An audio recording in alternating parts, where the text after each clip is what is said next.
một tràng pháo tay dành cho cuộc thi đầu tiên. Các chi đội sẽ lên gặp ban tổ chức để khúc nhạc ạ.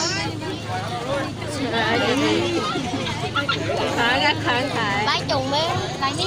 Bây giờ. Bây giờ tao mới còn người cũng quá mấy bạn.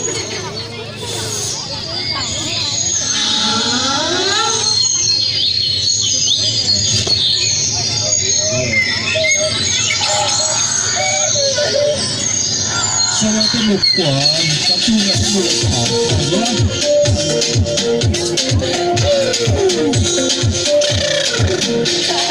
Kẹp tiếng hát ồ ơ về mẹ giữ trong gió chiều, ước muốn mai người con cho bé lắm thông minh như trò. Nhưng khi con lớn lên lại nghe chẳng không đủ nữa, ước muốn đi tìm cha nên con có riêng năng hôn hành. Ngày mai con sẽ lớn nhưng thôi rồi sẽ đi xa tìm cha. Có xung quanh mọi nơi anh em thân có chung luôn mẹ cha. Em trên con đường hoa nhất tâm thân lên không lùi nha. Sống cả thân mình bao đứa xung quanh mà chờ đợi xin mang học nha. Thắp sáng đêm nay anh đàn đom đóm đá bay, sao cho chẳng học thì suốt đêm thâu. Khăn quen đây mà ước mơ kinh thành, không quên lời mẹ ghi nhớ năm xưa. Chàng không minh sáng lắm với tài năng sống đáp nhưng chỉ ra cái bao phen nhà vô cùng em mãi không quên được dù bên hoa khi cao sang khắp nơi nơi mình đi con sẽ bao dung đi ta như cái cánh tay nghe lời cha.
Thắp sáng đêm nay anh đàn đom đóm đá bay, rồi cho chẳng học thì suốt đêm thâu.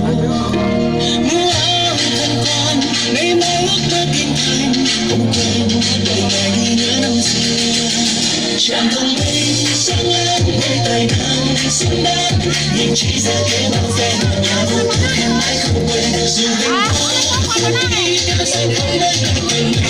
Con sẽ bao dung người ta như cái cánh tay